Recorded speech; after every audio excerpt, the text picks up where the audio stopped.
Votre voix en lumière, quand l'intuition devient direction.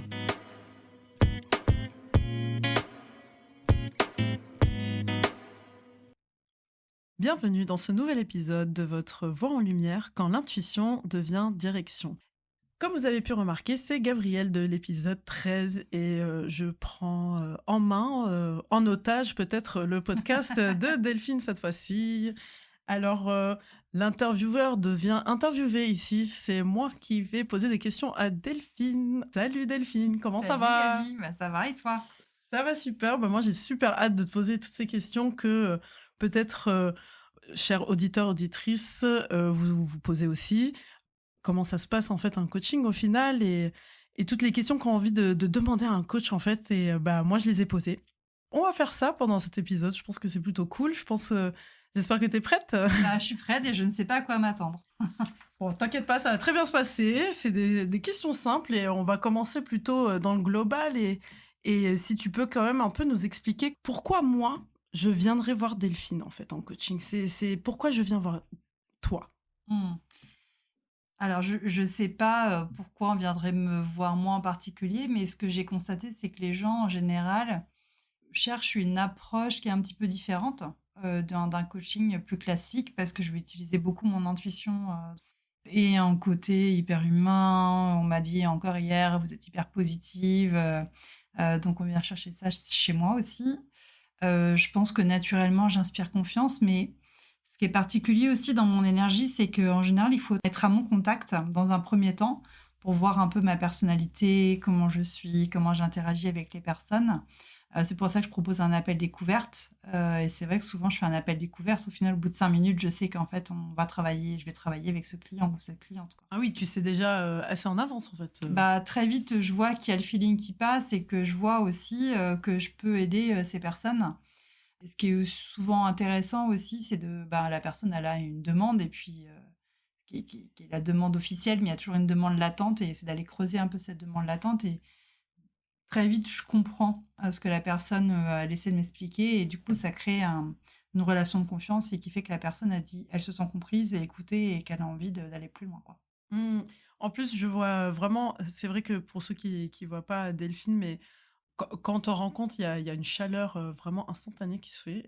J'avoue, c'est assez magical. J'aime beaucoup ça chez toi.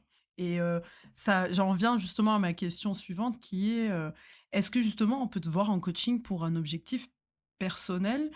Est-ce qu'on peut te voir pour du professionnel ou est-ce que c'est la même chose au final? Alors, c'est pas forcément la même chose, mais dans le professionnel, il y a du personnel, parce qu'à partir du moment où on apporte toujours un petit peu de soi dans sa carrière, dans ce qu'on vit. Moi, j'aime beaucoup le professionnel parce que ça me parle et que j'ai vraiment une appétence pour aider les gens à trouver leur voie, à faire un métier qui fait sens pour eux. Pour moi, ça a toujours été essentiel. J'ai toujours fait des métiers que j'aimais, toujours. J'ai toujours changé quand j'en avais envie, quand j'ai décidé de dire j'ai envie de faire autre chose. Donc, j'ai toujours été en quête de changement et de sens, et j'ai, moi, vécu plusieurs transitions professionnelles. J'aime faire ça, accompagner les gens sur ces sujets-là. Le développement personnel, c'est forcément, ça fait partie aussi de l'accompagnement, parce que il y a souvent des schémas qu'on peut avoir à un titre personnel et qu'on va répéter sur le plan professionnel. Par contre, le truc qui est pas trop mon délire, c'est tout ce qui est sentimental. Parce que Ah, j'avoue, d'accord, désolée, non. j'ai une vie sentimentale Pom, quand pom, même. pom. J'ai une vie sentimentale très linéaire, on va dire, et du coup, je me sens pas trop Go for you concernée. though, c'est bien. Ouais, c'est cool.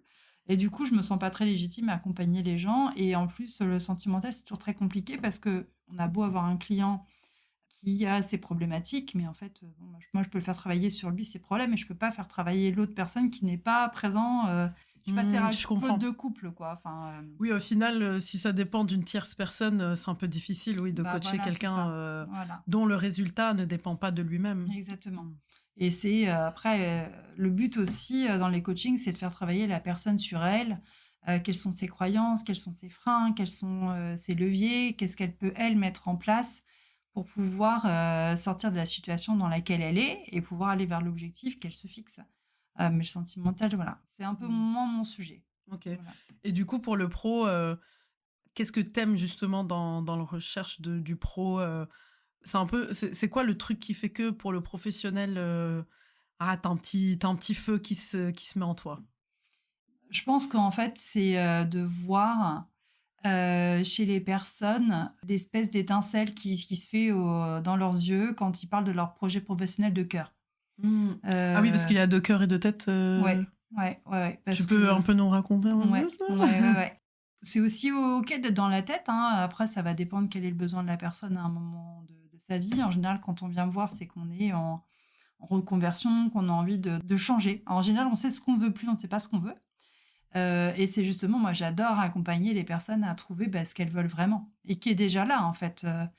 Moi, dans mon accompagnement, je ressens ce qui est déjà là et j'aide la personne pour que ça émerge en elle, en fait, et qu'elle puisse s'en emparer et prendre conscience de ce qui est là.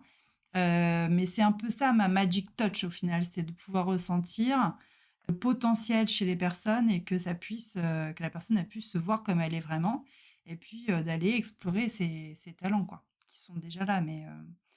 Et donc, dans le pro, moi, c'est vraiment ça que j'aime. C'est un peu, aider les gens à accoucher de leur chemin professionnel, au final. C'est si bien dit, j'aime bien. Mmh. Oui, parce qu'au final, quand tu fais un projet, c'est un peu ça, hein, tu donnes naissance à une part de toi-même. Justement, c'était l'une de mes questions aussi. Est-ce que tu arrives à voir en fait le potentiel des gens sans que eux-mêmes le voient? Genre, ça Mmh. t'arrive de sentir un truc, Ouais. tu peux nous le décrire un peu? Ça peut être un mot qu'une personne va utiliser qui va être, dit de manière, complètement anodine et ce mot-là, tout de suite, ça va entrer en résonance avec moi. Il va se passer quelque chose en moi où j'ai une émotion qui monte.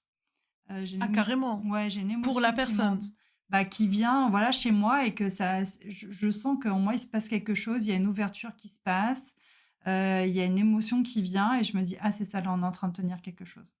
Donc ce qui est compliqué avec le coaching et en ce moment, je fais plus un rôle de conseil parce que je suis consultante pour accompagner les gens dans leur transition professionnelle suite à un licenciement économique. Donc là, je peux donner des conseils ouvertement, mais dans le coaching, on n'est pas censé donner des conseils. C'est vrai. Donc c'est toujours le truc qui est un peu compliqué, c'est que quand moi j'ai un ressenti comme ça, je l'oriente d'une certaine manière par rapport à l'information que moi j'arrive à ressentir, Et à capter chez et la à personne, capter ouais. chez la Mmh. personne, de dire: «Bah, est-ce que vous avez déjà envisagé quelque chose comme ça?» Et d'ailleurs, je voudrais partager, j'ai eu l'expérience cette semaine comme ça, donc dans le cadre de la mission que je fais, où j'ai un monsieur qui s'installe face à moi et puis, il me dit: «Oui, je voudrais faire un travail plus manuel» et tout de suite, j'ai le mot bois qui me vient. Et donc il m'explique rapidement sans rentrer dans les détails. Et puis je lui dis: «Bah oui, par exemple, si vous voulez faire une formation, je sais pas, en menuiserie ou travailler le bois ou quelque chose comme ça». Il m'a dit: «Bah, c'est exactement ça». Je lui montre ensuite une photo d'un truc, Waouh, c'est magique il ça! me dit mais c'était incroyable et je lui montre une photo parce qu'il aime la faire de la photo animalière et il me dit, sur la photo, il y avait un blaireau. Il me dit: «Bah, c'est l'animal que je photographie le plus». Enfin, j'avais que des trucs comme ça. Je dis: «Je pense qu'on est bien connectés, tous les 2». Et voilà et ça vient un peu comme ça. C'est pourquoi j'ai le mot bois qui vient, pourquoi, j'ai envie de lui montrer absolument cette photo où il y a un blaireau dessus et c'est là, en fait et c'est à partir du moment où je l'écoute et tout ça, c'est des signaux, alors ça marche. Forcément, les personnes qui sont réceptives et qui ont leur chakra ouvert, on va dire, bah, du coup, c'est plus simple que j'ai des fois eu des clients où c'est pas du tout ouvert et bon, bah, j'avoue, des fois, c'est un peu moins funky quand j'ai quelqu'un qui est pas trop ouvert à travailler son intuition ou qui est vraiment très fermé parce qu'il y a des gens, ils viennent aussi un Et peu qui savent pas et qui l'ont jamais fait en fait. qui l'ont Donc jamais fait et puis, j'ai eu un client, bah, il m'a dit: «Oui, ma pote, elle m'a dit de venir vous voir», ah là, c'est dur. Mmh. et puis au final, je me dis: «Bon, oui, j'ai ouvert un peu des portes chez lui», mais à la fin de l'accompagnement, je suis un peu en mode: «Ouais, il y a encore sérieusement du boulot». Comme s'il était pas coachable. Enfin, il y a vraiment cette Ouais, notion cette de notion. coachabilité, Des fois, bah, il y a des gens où on leur a jamais donné l'opportunité de vraiment mmh. de développer cet outil en eux, donc de même automatiquement ne pas se poser des Ouais, questions. Donc exactement. c'est Ouais, vrai que exactement. c'est pas c'est pas inné chez tout Mmh, le monde mmh, mmh, mmh. de pouvoir le faire automatiquement. Mmh. Et d'ailleurs, petite question, est-ce que ça t'est déjà arrivé de refuser un coaching? Si oui, pourquoi? Bah, ça m'est pas arrivé, j'avoue des fois je vais à des séances en me disant: «Là ce sujet ça m'intéresse pas trop quand même» et en fait j'arrive toujours, à la fin de la séance à me dire: «Ouais non OK, c'était hyper intéressant parce qu'on est allé explorer des pistes auxquelles j'avais pas forcément pensé» et qui était vraiment pertinente. Actuellement, je n'ai pas refusé de coaching parce que comme en général, je fais un appel découverte, donc avec l'appel découverte, on arrive à voir. Ça m'est déjà arrivé de dire, bah là, je suis pas la bonne personne pour vous aider. Ah oui, ok, c'est pas la même chose. Voilà, Ouais. je refuse pas, mais en tout cas, je me dis, bah non, ça c'est pas mon sujet. Par contre, je redirige vers une collègue. Je suis pas la bonne personne parce que c'est ça aussi, c'est un match entre le client et puis le coach de dire est-ce qu'on va pouvoir travailler ensemble, quoi. Tout comme moi, on m'a déjà dit, bah non, je préfère aller travailler avec l'autre. Bah très bien, il n'y a pas de problème. Moi, cette semaine, j'ai eu quand même pas mal de discussions avec, des amis, de la famille et c'est vrai que ton sujet de podcast porte beaucoup sur l'intuition et Ouais. comment ça s'émerge en soi et tout et il y a plein de gens, justement, qui n'ont jamais eu l'occasion de savoir, de même se poser la question de par où ça commence et où ça va. Est-ce que tu as un conseil à donner aux personnes qui, ont du mal à faire la différence entre peur, Mm. intuition. On a fait un épisode comme ça avec Emmanuel Fiton-Hélier où on parle de l'intuition, ce que c'est et ce que ça n'est pas, notamment dans la deuxième partie de l'épisode qu'on a fait. En fait, l'intuition, c'est vraiment une espèce de fulgurance, une connaissance. On sait quelque chose. C'est vraiment cette notion de on sait. Ça peut être un espèce de ressenti corporel. D'ailleurs, Emmanuel, elle l'explique dans le tout premier épisode, enfin l'épisode 0, cette intuition qu'elle a eue et que physiquement, elle a vraiment ressenti qu'il y avait un truc dans son corps qui fonctionnait plus normalement. Enfin, voilà. Mais pour moi, c'est vraiment, on sait. Et ça vient, il faut pas avoir peur de le dire aussi, hein, ça vient sous forme de flash. J'ai écouté un podcast d'Anne Gecker il y a pas longtemps, du podcast Métamorphose où elle interrogeait un auteur qui vient de sortir un livre sur l'intuition. Et lui disait aussi que ça peut venir sous forme de flash. En général, premier On l'entend ressenti, il est souvent. corporel. On l'entend souvent, les gens dire ah, d'un coup, j'y ai pensé. Voilà, Ou, c'est ça. Et puis en général, ça vient de nulle part. C'est-à-dire qu'on est en train de faire la vaisselle. C'est comme les idées de génie, un peu. On n'est pas du tout en train devant notre ordinateur à réfléchir à la solution. C'est on est en train de faire complètement autre chose. Et c'est là, ça, c'est voilà, c'est un peu ces fulgurances, ces moments eureka là. Ça, c'est de l'intuition. Qui se base aussi sur des connaissances qu'on peut avoir. Mais c'est vraiment cette idée de on sait. L'intuition, c'est ça. Et ça devient comme une évidence, en fait. Donc, contrairement à une peur, la peur, déjà, on va la réfléchir, on va la ruminer, elle va être tout le temps dans notre tête, ça va être quelque chose qui va être en boucle, alors que l'intuition, elle vient comme ça. Et par contre, on en avait déjà parlé avec Emmanuel, c'est que l'intuition, quand elle est là, il faut la capter tout de suite et pas s'en éloigner parce que très vite, c'est le mental qui prend le relais, on commence à réfléchir. Et après, c'est plus une intuition, après, on est en train de le mentaliser, cette espèce de flash ou cette idée qu'on a eue. C'est comment on fait pour pas se gaslight parce que on se gaslight souvent. Des fois, on se dit non, c'est pas. Mais non, c'est pas possible, c'est pas ça. Enfin, je me suis dit ça, puis je me suis dit non, tu vas trop loin en vrai. Mais comment on arrive à justement savoir? C'est après, à force de l'écouter, cette petite voix au final. Parce qu'il y a beaucoup de personnes qui disent bah, je le savais dès le départ, je le sentais pas, voilà, et puis on s'écoute pas. Et c'est le problème qu'on a, c'est souvent de pas s'écouter. À partir du moment où on va commencer à plus s'écouter, mais en fait, tout le monde se portera mieux. Et c'est comme notre connexion à notre corps. Au final, moi, la première, des fois, je me dis, bon, moi, je mange un chocolat, puis j'en mange deux, puis j'en mange trois. Bah, je m'écoute pas, enfin, clairement. Voilà, parce qu'il y a un processus émotionnel qui se passe derrière. Mais c'est vraiment s'écouter et puis se faire confiance. Quand on commence à se dire, je me suis écoutée, j'ai bien fait, bah, on prend l'habitude de dire, bah, tiens, la dernière fois, je me suis écoutée et j'ai bien fait. Bah, on répète La répétition. ce processus vertueux.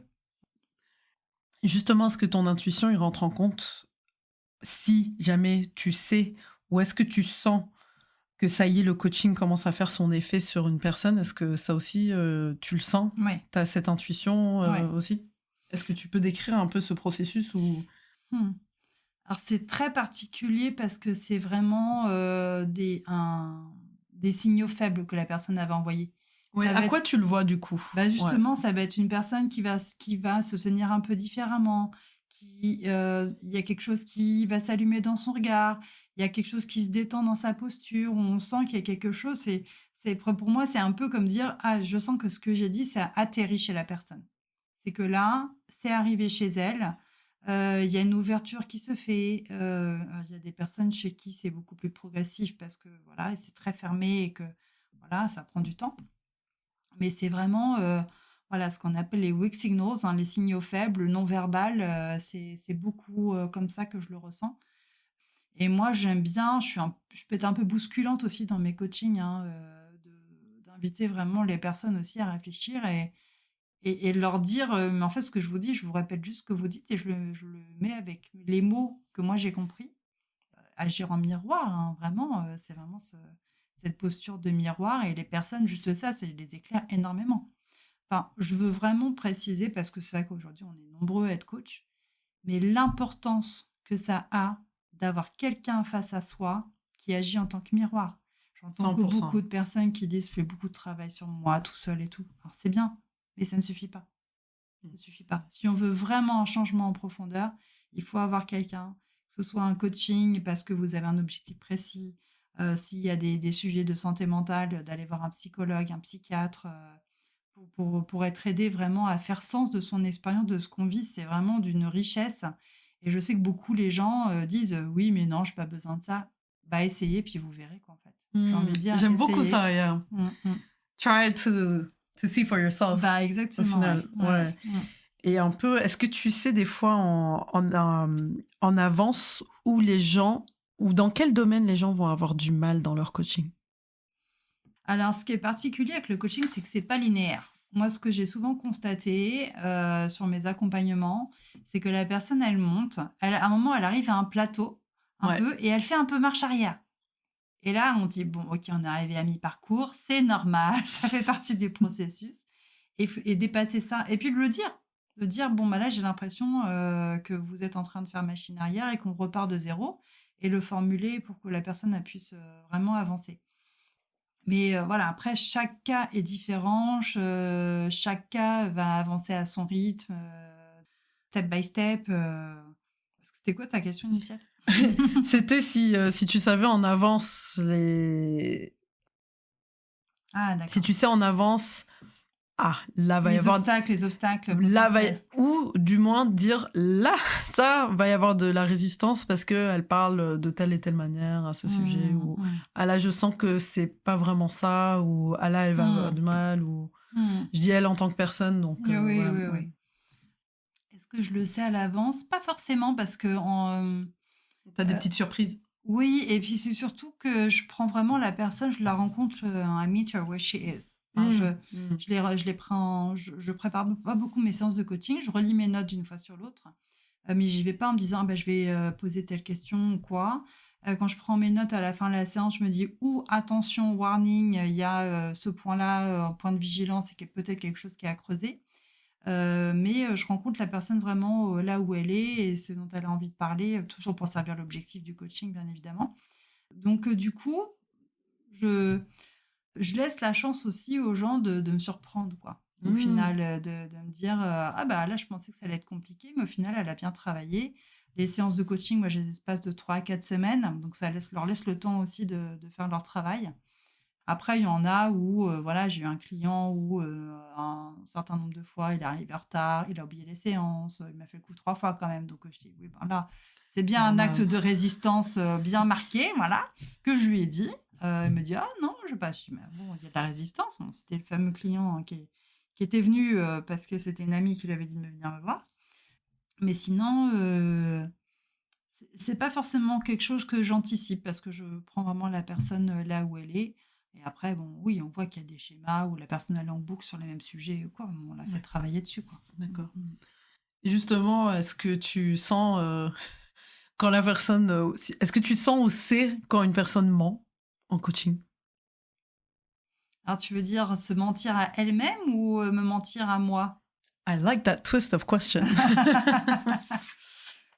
Parce qu'en général, les gens sont plus à se mentir à eux-mêmes et à pas vouloir voir la vérité en face et à minimiser des choses ou à maximiser des choses aussi, hein. Donc, c'est vraiment les aider à prendre de la hauteur par rapport à ce qu'ils vivent, à prendre une perspective plus importante.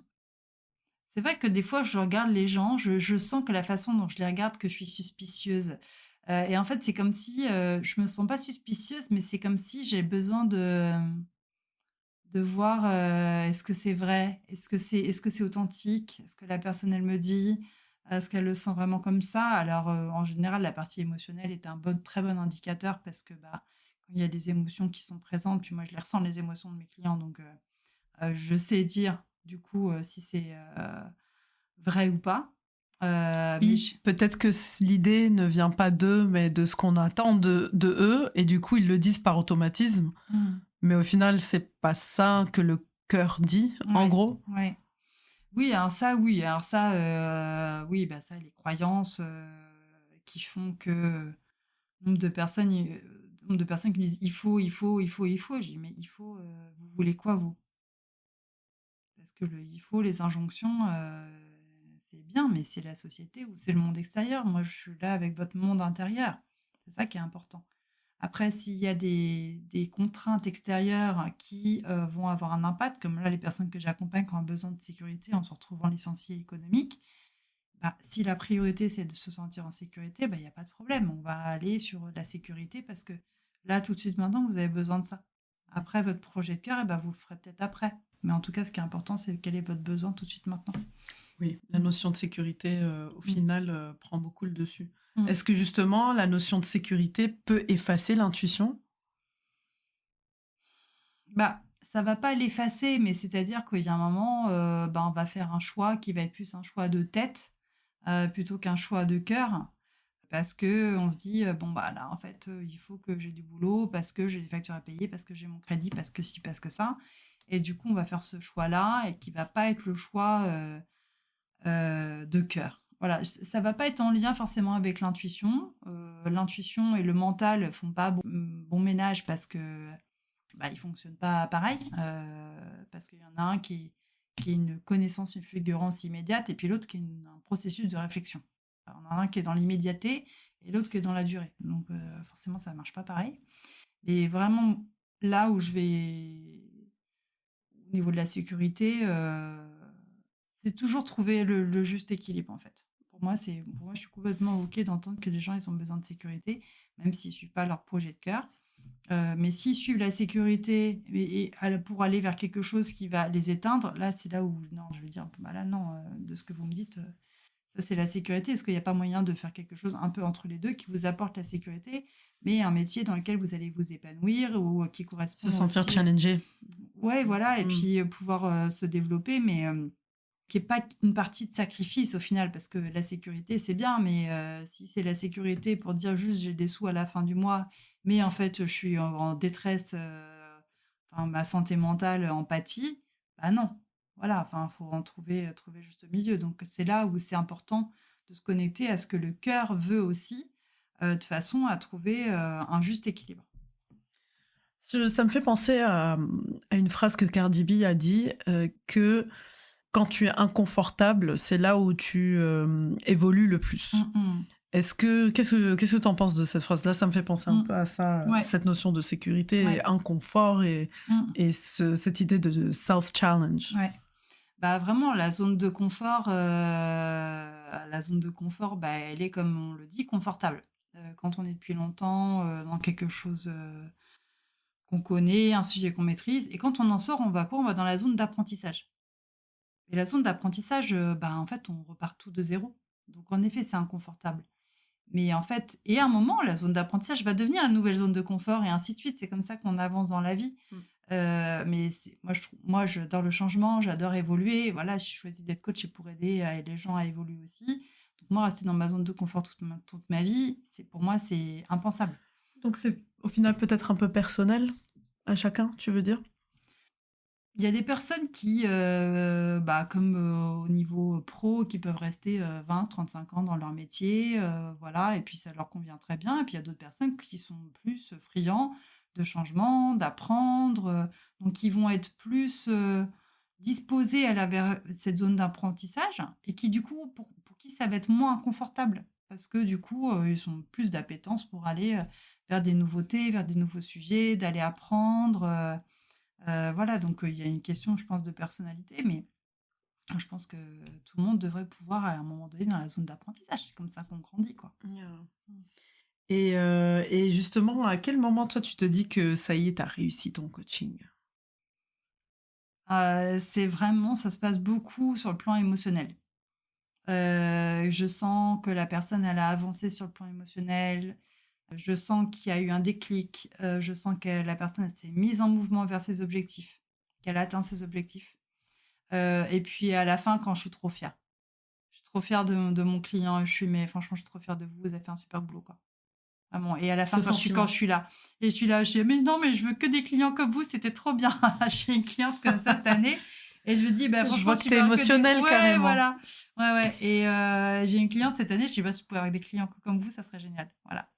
Je vois que ça te rend très émotionnel. Ouais, ouais, ouais, ouais, ouais, ouais. Ah ouais, ouais, non, c'est vraiment bah, hyper satisfaisant. Et je me souviens avoir dit à ma psy, quand j'ai décidé d'être coach, j'ai appris la psychothérapie. Et je m'étais dit, moi qui ai toujours eu besoin de signes de reconnaissance, je m'étais dit, bah, ce qui est intéressant avec le coaching, c'est que j'ai pas besoin qu'on me le dise parce que je vais le voir. Hmm. En fait, on le voit. On voit nos clients évoluer, on voit nos clients avancer, on voit nos clients changer. Et en fait, on n'a pas besoin de nous dire à la fin, ouais, c'était cool, merci. En fait, on le voit. Donc, c'est là la fierté, elle est là aussi, de dire, moi, j'ai pu apporter ma pierre à l'édifice pour que la personne, elle puisse grandir, quoi. Non, c'est beau, c'est trop beau comme partage, merci. Et justement, on arrive vers la fin de cette interview, mais je veux aussi laisser l'opportunité aux auditeurs, auditrices de pouvoir utiliser ton savoir avec un exercice si possible. Si tu pouvais nous donner un exercice que toi tu aimes bien donner justement à tes coachés pour les aider à fortifier leur intuition.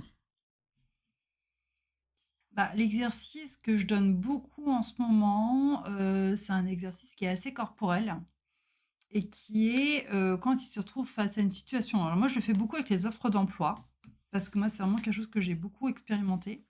Quand je lis une offre d'emploi, je suis très attentive à ce qui se passe dans mon corps.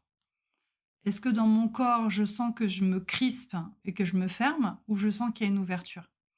Et donc, je donne beaucoup cet exercice-là parce qu'on a tous des ressentis corporels. Donc forcément, on est plus ou moins connecté en fonction de si on a une pratique de méditation, de relaxation. Mais en fait, c'est vraiment, on peut le sentir quand on se crispe, en fait, on a tendance d'être tout le temps un peu crispé et tout d'un coup, bah, ou de quand on commence à faire pfff ou des choses comme ça, bah, en fait, c'est pas la peine. On sait que c'est pas pour nous, quoi. C'est vrai que ça m'est déjà arrivé de souffler devant, Ouais, bah, ouais, non et voilà. devant plein de choses. En fait, c'est un peu comme si on était un observateur de soi-même et qu'on se regarde et que bah, on voit face à une situation, face à une offre d'emploi ou face à un choix qu'on doit faire, comment notre corps est quoi.